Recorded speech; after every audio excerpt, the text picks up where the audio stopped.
Selamat malam para pemirsa, ketemu lagi di Hot Room dengan saya, Hotman Faris. Heboh kasus Lesti dan Biral. Setelah dilapor polisi, tiba-tiba dicabut. Apakah boleh memang laporan polisi begitu saja dicabut? Bagaimana dengan pembuktian KDRT? Karena kejadiannya kan banyak di dalam rumah. Apakah undang-undang KDRT kita telah memberikan perlindungan yang maksimal? Inilah Hot Room, sanksi tegas pelaku KDRT. Dan sebelum saya bertanya kepada para narasumber malam ini, saya tidak bisa berpikir tanpa minum kopi kesukaan saya dulu. Aduh, enak banget.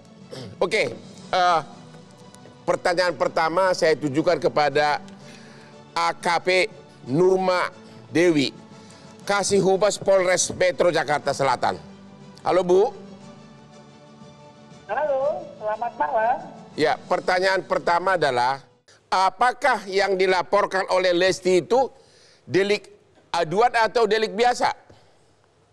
Ya, jadi yang dilaporkan adalah masuk dalam delik aduan dan delik biasa. Jadi itu antara dua. Kita bisa semua proses, gitu Bang. Mohon izin dari Undang-Undang 23 tahun 2004, kemudian juga di Kitab Pasal ayat 44 itu jelas ya. Jadi fisik adalah yang mengacu di situ. Jadi kita menerapkan pasal demikian Bang. Izin 44 ayat 1. Demikian Bang. Pasal 44 ayat 1 itu setahu saya delik biasa, sehingga walaupun laporan polisi dicabut, tidak otomatis kasusnya berhenti. Apakah saya benar? Ya betul Bang, mohon izin. Tapi kemarin setelah kita kan 44 ayat 4 itu jelas itu adalah delik aduan. Namun demikian kita menaikkan karena kenapa kita masuk ke dalam 44 ayat 1, mohon izin, karena memang fisik yang sudah ada visum. Jadi mohon izin Bang, kita sebenarnya sudah melakukan sesuai dengan aturan prosedur yang kita lakukan. Karena dari mulai menerima laporan polisi, kemudian juga kita melakukan semua aturan yang sudah sesuai dengan SOP, ya. Jadi visum kita sudah lakukan, kemudian juga kita memeriksa saksi-saksi, kemudian juga kita sudah cek TKP. Itu aturan dan prosedural yang kita lakukan, Bang. Mohon izin. Oke, kasus KDRT biasanya kan terjadi di kamar yang indah atau di ruangan, dan saksinya biasanya tidak ada. Apakah bukti visum itu cukup sebagai bukti adanya KDRT? Ya, jadi untuk di KDRT, mohon izin mungkin untuk Bapak sendiri udah pakarnya. Namun demikian mungkin di sini kita bisa menjelaskan sedikit, karena memang di dalam laporan KDRT kita biasanya langsung memisum, apalagi fisik. Itu adalah bukti nyata bahwa itu sudah terjadi adanya tindak pidana yang terutama di pasal 44. Demikian Bang. Jadi untuk edukasi masyarakat, kalau seorang istri dianiaya oleh suami, apakah sebaiknya harus segera pergi ke rumah sakit dan ke polisi untuk mendapatkan visum? Dan apakah untuk mendapatkan visum dari dokter harus ada surat dari kepolisian? Ya, jadi demikian Bang. Kalau memang itu bisa dilakukan secepatnya, lapor ke kepolisian, diharapkan langsung lapor ke kepolisian yang terdekat terutama. Nanti bisa ditindaklanjuti dengan kita membuatkan surat pengantar untuk visum ke dokter, ya, jadi ke rumah sakit yang kita rujuk. Kemudian juga kita yang mengantar untuk ke tempat rumah sakit yang di. Jadi harus ada surat pengantar dari polisi untuk mendapatkan visum dari rumah sakit. Ya betul Bang, izin. Kalau si korbannya tidak punya dana, apakah kepolisian bersedia membayar biaya visum? Ya, betul. Jadi kita juga memang di situ ada jelas, kita juga memang semuanya sudah menjadi tanggung jawab kepolisian, Pak. Izin. Terima kasih. Yang kedua saya mau tanya ke Pak Agus Surono, ahli hukum pidana. Yang dituduhkan yang dilaporkan oleh Lesti adalah, setahu saya pasal 44 ayat 1 Undang-Undang Kekerasan dalam Rumah Tangga. Ya. Saya ingin sampaikan bahwa pasal 44 ayat 1, ayat 2, ayat 3 itu adalah merupakan delik biasa. Artinya? Artinya dalam kasus Lesti ini adalah merupakan delik biasa. Artinya walaupun dicabut, ada tidak adanya pencabutan itu proses hukum tetap berjalan sebagaimana mestinya. Ada atau tidak aja proses hukum berjalan? Ya, ada di pasal 109 ayat 2 KUHP. Ada 3 alasan untuk dapat dihentikan proses penyidikannya. Satu, bukan merupakan satu tindak pidana. Yang kedua adalah tidak cukup alat bukti. Kemudian yang ketiga dihentikan secara hukum. Nah, ini tidak terpenuhi semuanya. Artinya proses hukum terkait dengan kasus tersebut bisa berjalan sebagaimana mestinya. Tapi yang paling fokus adalah bahwa karena ini delik biasa. Delik biasa, betul. Bukan delik aduan. Adanya perdamaian, adanya pencabutan laporan, tidak otomatis mewajibkan polisi harus menghentikan proses ini. Dan harusnya dibaik-baikin gitu ya Pak ya? Itu paling nanti bisa dijadikan sebagai pertimbangan untuk diproses di pengadilan. Jadikan pertimbangan untuk meringankan, bukan untuk menghentikan proses penyidikan. Ibu Mariana, ya, sejauh mana KDRT ini sekarang sudah melanda Indonesia? Dan yang kedua, apakah Anda setuju seorang wanita yang korban sudah viral di mana-mana, semua rakyat simpati, tahu-tahu begitu saja dicabut? Coba, gimana Bu? Sebagian besar perempuan Indonesia dan para istri itu biasanya memaafkan suami pelaku KDRT. Sebagian besar? Sebagian besar. Walaupun mula-mula lapor, habis itu memaafkan? Ya. Jadi? Itu artinya ada persoalan rasa tidak percaya diri bagi para istri di Indonesia untuk melihat bahwa itu adalah sebuah ketidakadilan yang dia alami. Dan mereka tidak bisa membela dirinya sendiri. Tidak yakin dengan keadilan atau hukum yang ada. Karena antara lain tidak yakin atas hukum yang ada. Jaminan bahwa setelah melaporkan suaminya dia akan merasa aman dengan anaknya. Apakah rumahnya aman? Apakah ke depan tidak ada ancaman? Anda mengkritik polisi atau mengkritik siapa nih? Saya menceritakan pengalaman korban. Pengalaman korban? Ya. Itu maksudnya kurang yakin sama polisi atau kurang yakin sama pengadilan? Kurang yakin dengan sistem hukum yang ada, apakah bisa melindungi dia setelah dia melaporkan? Anda, sistem hukum yang ada termasuk kepolisian dan pengadilan? Anda lebih terperinci dong? Ya, semuanya. Semuanya. Oke, kita istirahat dulu setelah yang berikut ini. Kalau suami tidak kasih nafkah sama istri dan anak, itu termasuk KDRT? Dalam tafsir dari kategori itu, iya. Jadi harusnya jutaan penduduk Indonesia harusnya berhak membuat laporan KDRT. Karena banyak benar suami yang menelantarkan istri dan anak, kawin dengan istri kedua, ketiga, dan sebagainya. Betul sekali. Budaya kita adalah budaya kekerasan dalam rumah tangga.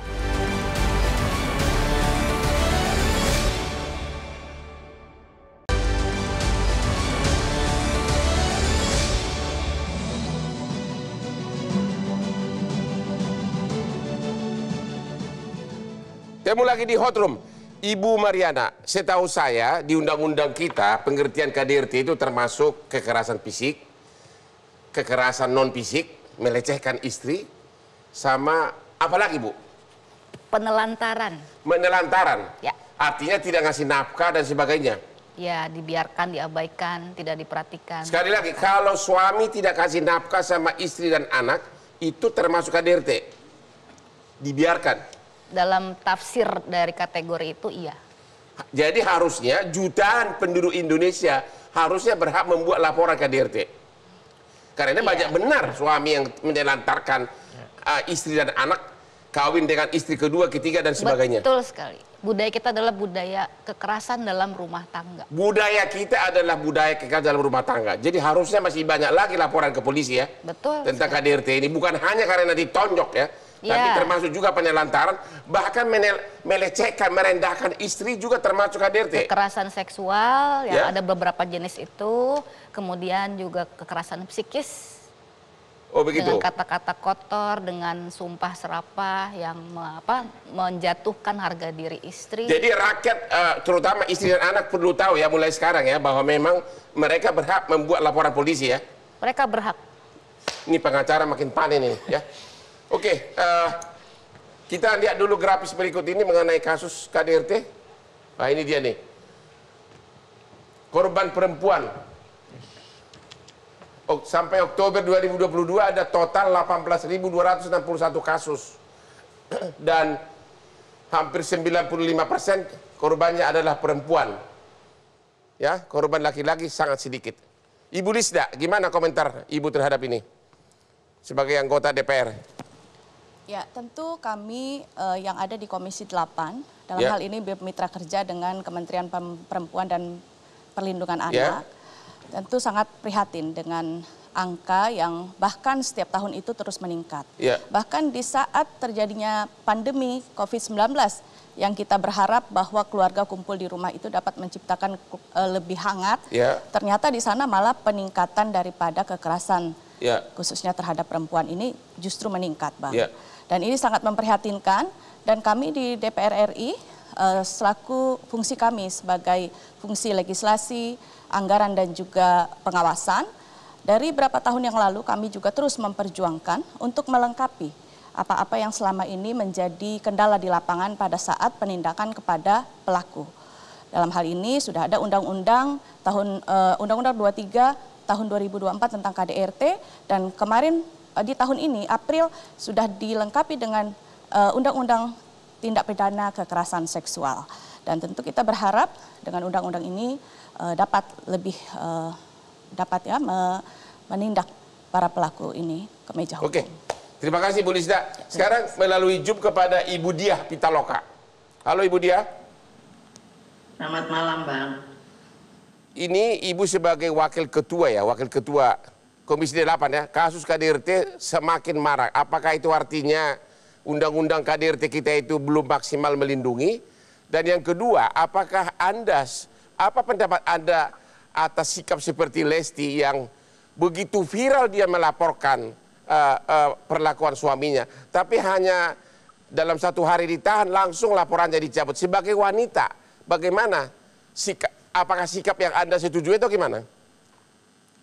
Kalau dilihat dari kasus-kasus KDRT yang ada, memang sebagian besar itu tidak banyak sekali kasus-kasus yang dilaporkan itu tidak diselesaikan melalui jalur hukum. Seperti Lesti misalnya dia mencabut gugatannya gitu. Jadi yang menarik memang yang harus kita sadari, tidak mudah bagi seorang perempuan itu melaporkan suaminya.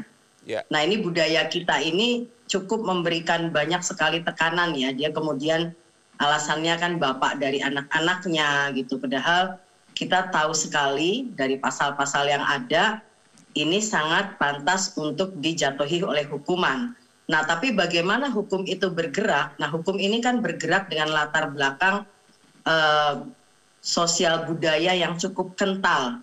Kita di DPR mengupayakan dengan sangat keras bahwa kekerasan terhadap perempuan dan termasuk juga kekerasan dalam rumah tangga itu bisa menurun angkanya, diminimalisir dengan pendekatan hukum. Nah, tapi yang jadi tantangan hari ini juga adalah budaya masyarakat yang cenderung permisif gitu ya terhadap kekerasan terhadap perempuan. Nah, saya nggak tahu apakah Lesti itu dengan kesadaran dia mencabut dakwaannya atau memang dengan pengaruh lingkungan sekitarnya gitu ya, mungkin dari kawan-kawan ataupun dari keluarga yang tentu dia juga secara, kita tahu dia juga baru pulang dari Tanah Suci ya, secara psikologis gitu kan, apakah tadi kata Mbak Mariana dia bingung berhadapan dengan hukum. Nah ini hal-hal yang butuh sensitivitas dari kita semua, bagaimana sebetulnya produk undang-undang ini itu bisa bisa memperjuangkan keadilan bagi perempuan yang mengalami kekerasan. Ini memang tidak mudah gitu, bahwa kultur di kita memberikan tekanan-tekanan gitu ya terhadap perempuan yang menggugat suaminya. itu tidak mudah di dalam sistem sosial kita. Apakah sanksi dalam undang-undang KDRT kita ini sudah maksimum, dan apalagi yang harus dilakukan agar KDRT ini menurun? Sanksinya sudah, undang-undangnya sebagai sebuah produk hukum itu sudah sangat baik itu undang-undang KDRT ataupun undang-undang tindak pidana penghapusan kekerasan seksual gitu ya, tindak pidana kekerasan seksual. Tapi masalahnya budaya yang melingkupi undang-undang ini itu butuh effort lebih. Misalnya perlindungan, atau misalnya bagaimana perempuan membawa kasusnya ke dalam ranah hukum. Tadi ketidakpercayaan atau ketidakyakinan dirinya untuk berjuang melalui hukum, ini kan prosesnya kan panjang. Tidak 1-2 minggu, hukum itu rata-rata kalau kasus KDRT itu 6 bulan sampai 1 tahun. Nah, secara psikologis ini membuat beban sendiri bagi si perempuan gitu ya, atau istri yang mengalami tindak kekerasan dalam rumah tangga. Jadi proses hukum yang berbelit lama itu salah satu faktor membuat istri tidak melapor atau mencabut laporan yang sudah ada. Begitu pendapat Anda? Tidak yakin dengan langkah yang dia ambil misalnya bisa berhasil.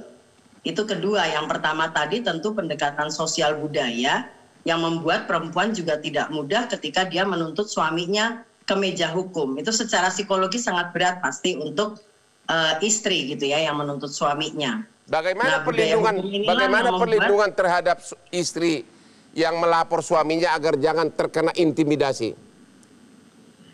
Nah, kita berpikir nanti apakah dia akan mengalami kekerasan lagi gitu loh. Ini kan kita berupaya supaya hukum itu selain mencari keadilan juga memberikan perlindungan terhadap perempuan khususnya gitu ya. Nah, siapa yang bisa memastikan, tentu ini juga fungsi hukum ataupun fungsi perlindungan hukum terhadap warga negara, bahwa Lesti ini tidak mengalami tindak kekerasan lagi dari suaminya. Terima kasih Ibu Dia. Ibu Mariana, apa lagi yang perlu dibenahi dalam peraturan kita perundang-undangan mengenai KDRT? Ada lagi nggak yang perlu ditambah, dibenahi? Agar wanita ini tidak jadi korban dan juga tidak takut. Menurut saya undang-undang ini perlu diimplementasikan secara maksimal karena dia sudah ada sejak isi tahun 2004. Undang-undangnya sudah benar. Sudah cukup sebetulnya. Tapi pelaksanaannya kurang. Pelaksanaannya masih perlu pemahaman yang lebih dalam. Yaitu apa? Tentang pengalaman-pengalaman istri yang mengalami KDRT. Begitu. Sehingga ketika mengeluarkan keputusan-keputusan terkait dengan kasus itu, paham perspektif perempuannya, gendernya. Itu yang penting. Oke, terima kasih Bu Maria. Sekarang saya mau tanya kepada Pak Agus. Kalau seorang istri yang korban KDRT, yang biasanya terjadi di ruangan atau di rumah, apa sih bukti yang harus dia tunjukkan agar laporannya itu memenuhi syarat? Ya, pertama kan bukti yang bisa dijadikan saksi, keterangan si korban itu bisa dikualifikasi sebagai satu alat bukti. Yang kedua adalah visum et repertum tadi, itu bisa dijadikan sebagai jadi alat bukti. hanya keterangan si korban dan visum sudah 2 alat bukti? Bisa dijadikan walaupun nggak ada sebagai saksi? Nah, baru kemudian didukung dengan yang lainnya. Tapi satu kualifikasi saksi, dimaksudkan saksi korban, ini bisa dijadikan sebagai satu alat bukti sebagaimana dimaksud dalam pasal 55 ya, di Undang-Undang Penghapusan Kekerasan dalam Rumah Tangga itu kan ada. Satu saksi korban itu bisa dikualifikasi sebagai satu alat bukti. Satu alat bukti. Ya. Berarti menurut Bapak kan minimum 2 alat bukti. Minimum 2 alat bukti. Saksi korban sama visum udah cukup. Cukup. Kalau anak kecil bagaimana? Memenuhi syarat nggak? Biasanya kan KDRT itu di kamar, ditonton oleh anak-anaknya. Memenuhi syarat nggak sebagai saksi? Ya, artinya kan tentu didukung dengan alat bukti yang lainnya. Anak, keterangan saksi anak di bawah 18 tahun, apakah sah sebagai saksi? Kalau anak tentu tidak bisa. Tidak bisa dikualifikasi sebagai saksi. Kalau ART, ibu, bisa. kakak semua memenuhi syarat? Bisa memenuhi. Selama dia dewasa, bisa memberikan keterangan secara bebas, maka ini dikualifikasi sebagai saksi. Jadi menurut Anda, saksi korban kekerasan fisik, cara terbagus setiap jadi korban harus segera membuat laporan polisi dan juga segera mendapatkan visum. Itu adalah salah satu pembuktian paling jitu. Ya, betul. Ya, untuk menjerat si suami. Ya. Oke, kita istirahat lagi, ketemu lagi setelah yang berikut ini. Kasus Lesti, dia kan karena artis, makanya kepolisian bergerak cepat karena disorot oleh media. Apa itu benar? Kalau masyarakat biasa, ibu rumah tangga, misalnya penjual bakso, bagaimana respon polisi? Ya, jadi gini, kita ini makanya Pak, kita selalu semua kita tangani.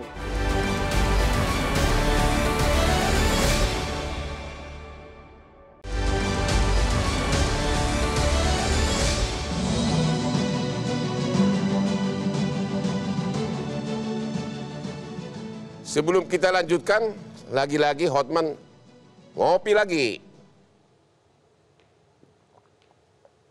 Loh, Ibu Mariana, saya pernah duduk di suatu restoran. Ada seorang wanita muda yang melihat Instagram saya lagi di restoran itu datang menangis. Hampir setiap malam dia digebukin suaminya. Tapi dia tidak berdaya, karena dia tidak punya pekerjaan. Dia tidak berani lapor ke polisi. Dia tidak punya saudara. Ada nggak hotline dari Komnas Perlindungan Perempuan? Dan bagaimana mengatasi seperti ini? Tidak ada.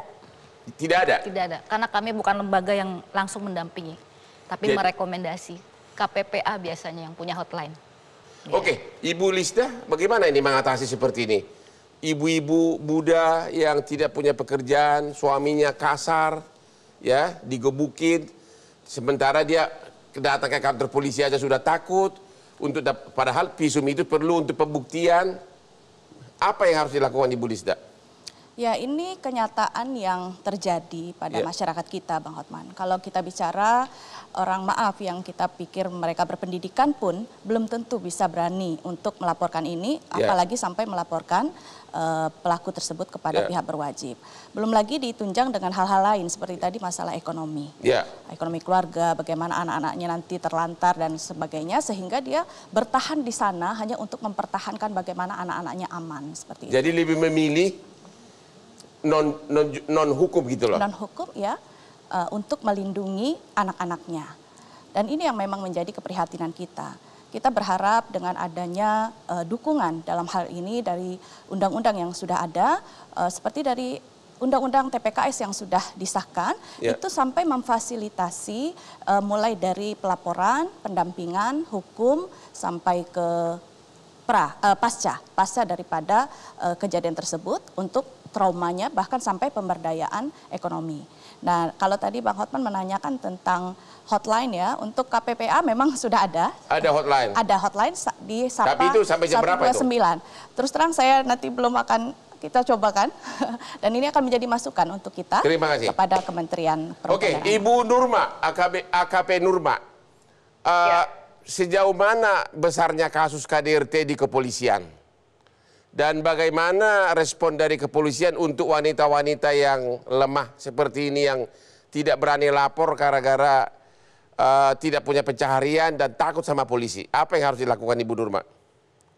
Ada hotline nggak? Ada hotline nggak di kepolisian? Ya, untuk kepolisian yang melapor ke kepolisian ini memang animonya menurut kita tidak terlalu banyak, karena itu tadi ya. Yang jelas satu malu, kemudian juga aib dan lain-lain. Tapi kalau kita sudah melapor ke kepolisian, pasti kita tidak lanjutin, Bang. Seperti Lesti kemarin, ya kan? Kemarin dia melapor, kemudian kita cek TKP, kemudian kita bikinkan visum, kemudian kita mencari barang bukti pendukung, yaitu dari foto, kemudian CCTV, kemudian saksi-saksi. Yang jelas kemarin. Yang jelas kita dari mulai satu barang bukti kita mencari kembali. Karena apa? Karena kita tidak bisa bergegabah di dalam hal ini. Kemudian juga dari saksi-saksi, yang jelas kata satu bisa masuk unsur, tapi kita memeriksa beberapa orang. Karena biar jelas duduk perkara, kemudian fakta itulah yang bisa menjawab semuanya, Bang. Izin. Oke, kalau di tengah malam, biasanya kan digebukin itu di tengah malam. Ya? Iya. Itu kalau ada telepon begitu ke kantor polisi, respon dari kepolisian bagaimana? Apakah harus si wanitanya yang datang ke kantor polisi, atau ada nggak sistem di kepolisian mendatangi rumah korban? Ya. Jadi di kita ini 24 jam, Bang. Jadi kita ada piket namanya. Jadi kita semua, saya juga dulu mungkin pengalaman saya sajalah. Jadi dulu saya juga piket sebagai PPA, kita juga setiap ada yang laporan, jika memang untuk korban tidak bisa mendatangi polsek atau Polres, kita yang datang. Ya, jadi kita langsung sekalian cek TKP. Itu, Bang, izin. Oke, itu kan kasus Lesti, dia kan karena artis. Makanya kepolisian bergerak cepat karena disorot oleh media. Apa itu benar? Kalau masyarakat biasa, ibu rumah tangga, misalnya penjual bakso, bagaimana respon polisi? Iya, jadi gini, kita ini makanya Pak, kita selalu semua kita tangani, ya. Jadi mungkin tidak jauh lah. Saya sajalah yang sebagai anggota kepolisian yang selama ini juga menangani, ya, menangani kasus begini. Kita biasanya nih, ada yang lapor, kemudian memang dia tidak bisa, kita yang mendatangi, kemudian sekalian kita cek TKP, gitu loh Bang. Kemudian kita mencari barang bukti apa yang bisa kita menjadikan pendukung itu. Makanya kenapa kasus Lesti kemarin itu kita juga tidak bisa gegabah. Kemudian juga kita semua yang pertanyaan atau apapun itu yang menjawab adalah alat bukti dan saksi-saksi. Gitu, Bang. Apakah dalam kasus Lesti kepolisian merasa kecewa? Kepolisian sudah kerja keras, memberikan respon dan mengumpulkan alat bukti, tapi hanya dalam waktu 1 hari saya sudah ditahan, langsung dicabut laporan. Apakah kepolisian merasa kecewa atau bagaimana itu? Ya, kalau dari kita sudah bekerja. Ya, jadi semua kita lakukan karena memang semua sudah punya SOP. Kemudian kemarin juga saudara kita juga mencabut laporan polisi yang dibuat. Namun demikian kita tidak bisa menghalang atau menyuruh. Ya, jadi itu adalah haknya, Bang. Terima kasih. Kepada Ibu Diah, di masyarakat kita itu ada budaya kalau kasus asusila langsung begitu heboh. Tapi kasus KDRT dianggap biasa-biasa. Bagaimana pandangan Anda? Ya, karena masyarakat kita memandang urusan rumah tangga itu urusan privat. Ya. Nah, ini yang kadang jadi persoalan. Jadi bahasanya kadang jangan membuka aib keluarga atau jangan mempermalukan suami. Nah, pandangan-pandangan inilah yang kadang membuat kasusnya tidak banyak ditarik gitu ya. Tapi kita tentu ingin nih masyarakat Indonesia khususnya ya banyak yang merespon ya. Dan kita berharap bahwa perlindungan itu benar-benar diketengahkan gitu ya terhadap korban gitu. Itu satu. Yang kedua, pendampingan korban secara hukum mungkin lebih intens karena kita nggak tahu, ini kan anak-anak muda, ini kan situasi psikologisnya juga masih masih sangat tidak stabil, baik korban ataupun pelaku gitu. Apakah KDRT itu menurut opini Anda karena kesalahan perempuan atau kesalahan suami banyakan? Selama ini dianggap seolah-olah kesalahan perempuan. Sebagian banyak kasusnya itu korbannya perempuan.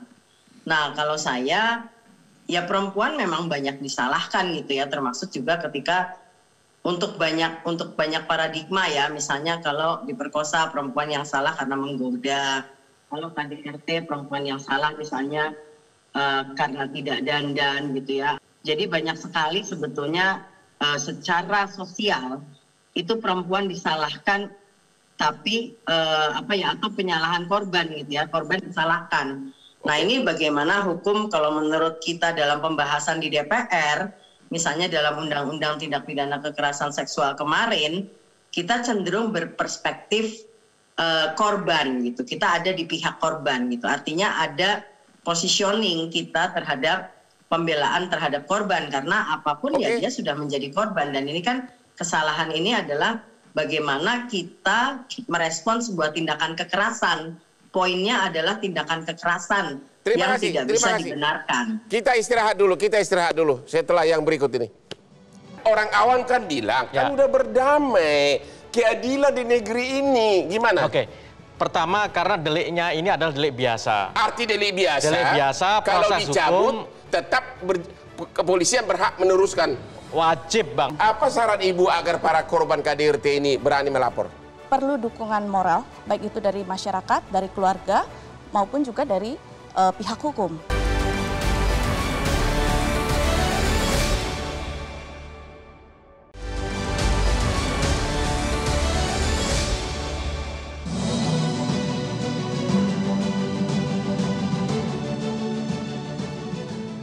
Temu lagi di Hot Room, ini segmen terakhir ya.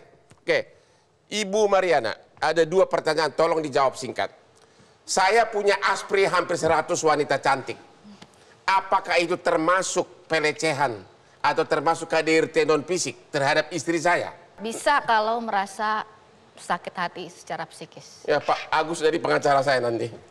Ibu Lisda, apakah Ibu setuju agar kasih contoh, kebetulan ini kan kasus viral. Ya. Apakah Ibu sebagai wakil rakyat setuju pergunakan hak daripada kepolisian karena ini adalah delik biasa bukan delik aduan? Ya, pelaku KDRT itu adalah contoh buruk bagi masyarakat, Bang. Ya. Dan dengan speak up itulah, insya Allah itu yang bisa nantinya menghentikan KDRT itu. Harus dilanjutkan dulu hukumnya. Kalau nanti urusan mau berdamai dan lain-lain itu lain lagi, Bang. Oke.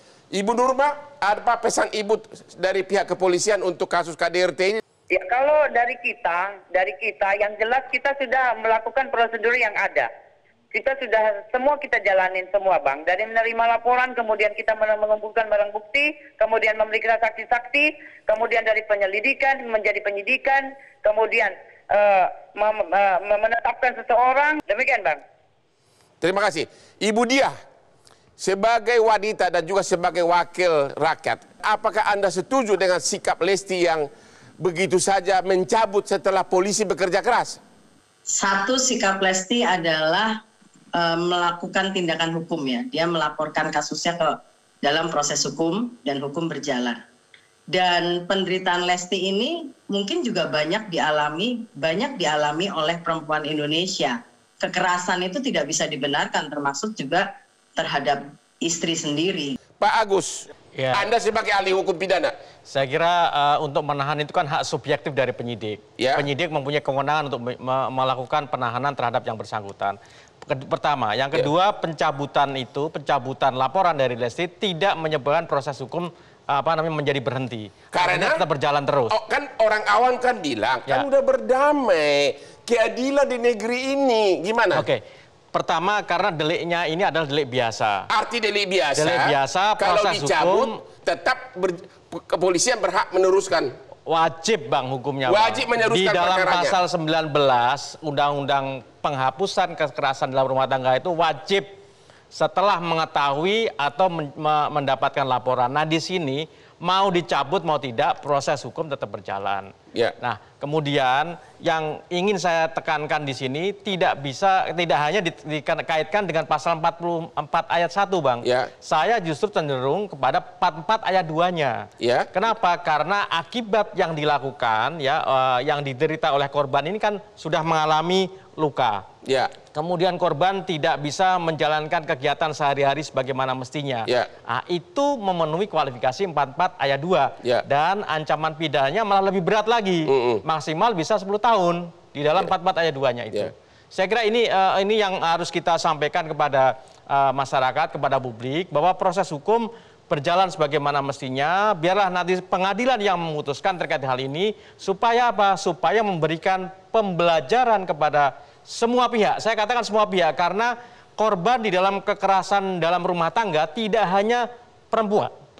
Laki-laki maupun anak pun juga bisa menjadi korban. Apakah alasan sekarang ini kan ada polisi dari Kapolri menerapkan restoratif justice. Apakah alasan itu bisa dipakai untuk menyampingkan pasal 4 ayat 1 ayat 2 delik biasa begitu aja dihentikan? Saya cenderung itu dijadikan sebagai pertimbangan untuk meringankan hukuman saja. Begitu. Tidak menghentikan proses hukumnya. Menurut saya demikian. Oke, Ibu Diah, sekali lagi pertanyaannya. Apakah edukasi KDRT ini perlu dimasukkan nggak dalam kurikulum pendidikan sekolah? Perlu sekali. Kita masih perlu banyak melakukan upaya dan juga tentunya kesungguhan dalam politik anggaran untuk bisa melakukan edukasi, literasi tentang kekerasan, khususnya kekerasan seksual, kekerasan terhadap perempuan dan anak, apapun bentuknya itu termasuk juga KDRT, dan kita juga perlu memperkuat kepolisian supaya bisa juga melakukan tidak hanya tindakan hukum tapi juga proses pendampingan korban. Ini kita mengapresiasi Kementerian Pemberdayaan Perempuan dan Anak yang sudah bersama Kementerian Dalam Negeri mengeluarkan anggaran DAK untuk pemerintah daerah dalam yang bisa berfungsi sebagai pendampingan korban. Ini menurut saya juga harus diinformasikan kepada masyarakat. Dan masih banyak perempuan-perempuan Indonesia yang mengalami tindak kekerasan, membutuhkan support dari kita semua untuk berjuang mendapatkan rasa keadilan di dalam hukum. Terima kasih Ibu Dia, terima kasih. Mariana setuju dengan pendapat Ibu Dia? Perlu ada pendidikan kurikulum KDRT? Kurikulum bagaimana rumah tangga itu sakinah mawaddah warahmah, artinya tidak ada KDRT di dalamnya. Setuju juga dengan Ibu Dia? Setuju? Ya. Oke. Ibu Lisda, di dalam salah satu jenis KDRT adalah menelantarkan istri dan anak. Itu termasuk juga tindak pidana. Padahal itu terjadi sangat banyak di Indonesia. Apakah Anda setuju agar kepolisian lebih memberikan edukasi ke masyarakat, termasuk juga wakil rakyat, agar para istri dan anak yang tidak dikasih nafkah, laporin aja bapaknya ke polisi? Ya, tentu kami mendorong itu. Dan sekarang ini di DPR juga sedang ada usulan untuk rancangan undang-undang kesejahteraan ibu dan anak. Dan salah satu bagian yang sering disebut adalah yang seperti Bang Hotman sampaikan tadi. Sehingga ini kami juga mohon doa dan dukungan untuk bila undang-undang ini juga nanti terlaksana, apa yang tadi kita harapkan ya, ada perlindungan kepada ibu-ibu tunggal, kepada orang-orang yang ditelantarkan oleh suaminya sendiri, ini dapat perlindungan. Apa saran Ibu agar para korban KDRT ini berani melapor? Ya tentu saja perlu dukungan moral, baik itu dari masyarakat, dari keluarga, maupun juga dari pihak hukum. Ibu Mariana, apa saran Ibu agar para korban ini berani melapor? Setiap orang harus membantu bagi orang-orang yang mengadu. Apa takut kepada polisi atau bagaimana? Takut kepada lingkungannya biasanya. Ibu Dia, apa saran Ibu agar para korban KDRT ini berani melapor? Pendampingan dan perlindungan terhadap korban KDRT. Oleh siapa? Oleh pengacara, bayar, honornya mahal Bu. Oleh masyarakat, oleh keluarga, disupport, tentu juga oleh kepolisian gitu ya. Kita harus membangun satu budaya hukum yang membuat para korban KDRT nyaman merasa terlindungi dalam memproses kasus hukumnya, tidak merasa terintimidasi, tertekan, dan bingung gitu loh. Terima kasih Ibu Dia, terima kasih Ibu Dia. Oke, para narasumber semuanya, kami mengucapkan terima kasih. Dan sebagai kesimpulan kepada para pemirsa, bahwa perdamaian atau pencabutan laporan tidak otomatis menghentikan laporan polisi.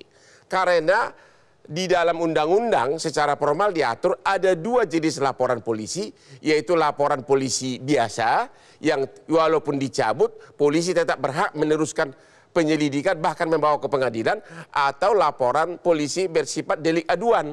Demikianlah akhir dari diskusi kita malam ini. Terima kasih kepada semua narasumber. Jangan lupa menonton Hot Room yang hot-hot di Metro TV setiap hari Rabu jam 10 malam. Selamat malam. Ya Pak, silakan Pak ke depan Bu, buat foto kita.